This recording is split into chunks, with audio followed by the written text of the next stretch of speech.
Sambaters, masih bersama saya Om Kun. Gimana kabarnya? Ingat untuk jaga imun dan jangan berpergian jika tidak benar-benar diperlukan. Mendingan nongkrong di rumah sambil nonton channel Om Sambat. Dijamin sehat dan selalu jauh dari corona. Kali ini Om Kun akan membahas alur cerita Cold War. Cold War adalah sebuah film laga thriller Hong Kong yang dirilis pada tahun 2012. Film ini disutradarai oleh Long Man Leung dan Sunny Luk.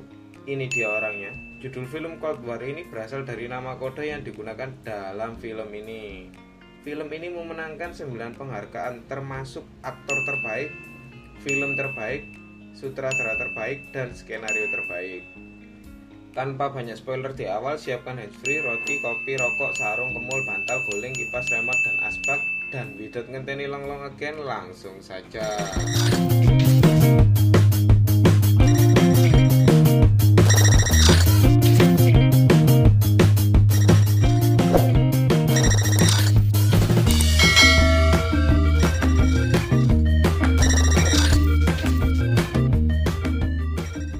Awal skin diperlihatkan sebuah perkotaan di Hong Kong. Dijelaskan bahwa Hong Kong dalam kurun waktu setahun terakhir mengalami bencana alam yang disebut badai topan karang. Keadaan kota Hong Kong yang begitu ramai tiba-tiba dikejutkan oleh ledakan bom yang tidak dijelaskan diakibatkan oleh apa. Tiba-tiba skin pun berpindah di jalan raya. Terlihat mobil yang dikemudikan oleh seseorang dengan cepat. Sepertinya orang ini sedang mabuk. Ini dia orangnya. Saat dia mengemudi dengan cepat, tiba-tiba mobil itu kehilangan kendali dan terjadi kecelakaan. Uniknya, kecelakaan mobil tersebut mengakibatkan mobilnya bisa terbelah menjadi 2 bagian. Singkat cerita, polisi pun mendatangi TKP untuk menangkapnya. Awalnya dia mencoba untuk pergi begitu saja, dengan alasan dia memiliki kenalan orang dalam, yaitu pamannya yang seorang hakim. Namun, polisi tetap menangkapnya. 有傷者。識地仲問行開行開 ，fucking touch me， 你斯文啲，我對啲。Shut up，你冷靜。好，我係 EUI， 我請為佢 DD。Skin berpindah di departemen kepolisian. Tuan Lau, ini dia orangnya, datang di departemen kepolisian dan hendak mengadakan rapat dengan priority tingkat 1. Rapat ini dilakukan mendadak tengah malam guna membahas ancaman serius yang dijelaskan mengenai 2 kejadian yang tadi Om Kun ceritakan, yaitu ledakan yang tiba-tiba terjadi di luar sinema Mongkok dan sebuah van yang tidak melaporkan keadaannya dalam 30 menit terakhir. Sebuah van unit darurat polisi yang disebut EU yang membawa peralatan canggih dan 5 petugas polisi hilang. Ternyata van yang hilang adalah van yang menangkap pengemudi yang mabuk tadi. Wakil Komisaris Lee, ini dia orangnya. Selanjutnya sebut saja Om Lee. Om Lee sadar bahwa para teroris memiliki pengetahuan rinci tentang prosedur polisi dan telah merencanakan beberapa langkah ke depan.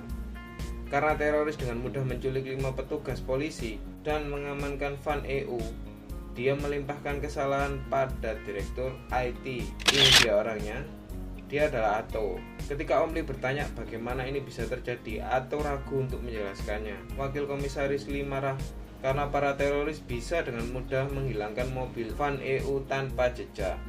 Sedangkan untuk 5 petugas yang ikut hilang adalah: yang pertama, John, si supir; yang kedua, Detektif Kelvin; ketiga, Sersan Sung; yang keempat, Lung, seorang komunikator; dan yang kelima yaitu Joy Lee. Oke Sambaters, sebagai catatan untuk Joy Lee, ini adalah putra dari Om Lee. Sepertinya inilah yang membuat Om Lee terlihat sangat marah. Melihat hal itu, Om Lee berencana memimpin operasi penyelamatan dengan kode nama Perang Dingin. Setelah memberi nama kode nama Perang Dingin, Om Lee menyatakan Hong Kong dalam keadaan darurat. Sesaat setelah Om Lee pergi atau menjelaskan kepada Lau bahwa untuk menghilangkan van tanpa jejak sangatlah sulit. Selain ada kamera CCTV di seluruh Hong Kong, mobil tersebut juga dilengkapi dengan GPS. Selain itu, radio yang dibawa oleh petugas adalah teknologi yang dibanggakan olehnya. karena menggunakan GPS yang super canggih dan bisa dikontrol dari komputer pusat. Selain itu, informasi ini benar-benar terbatas, bahkan para tinggi kepolisian tidak mengetahuinya. Namun, meskipun banyak yang tidak mengetahuinya, para teroris dengan mudah bisa melakukannya. Lanjut, mereka pun segera bergegas menuju lokasi untuk menyelamatkan Sandra. Dan setelah mereka berhasil mengamankan lokasi itu, ternyata mereka hanya menemukan patung boneka dengan radio dan bom. Pihak polisi telah dipermainkan dalam hal ini. 我明白進行人質。Go。光亮。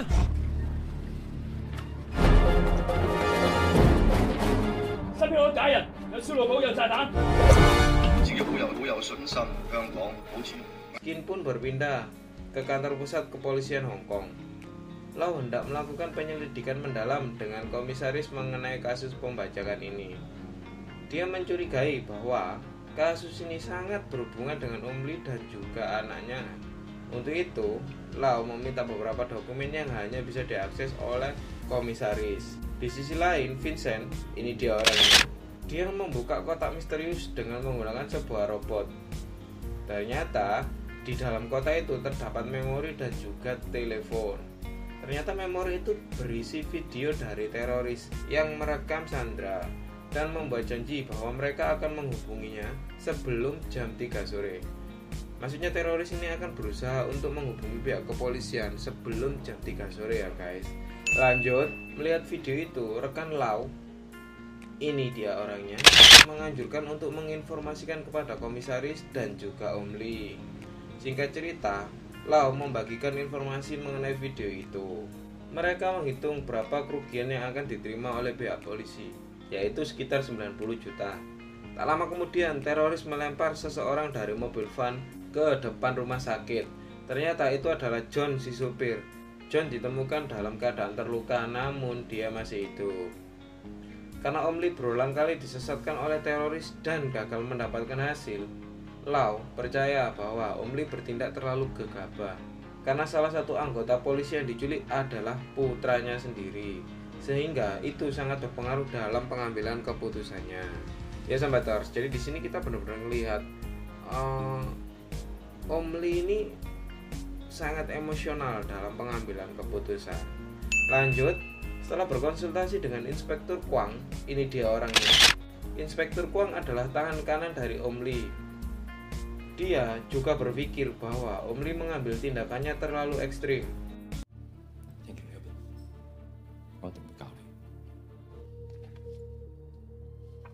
Thank you.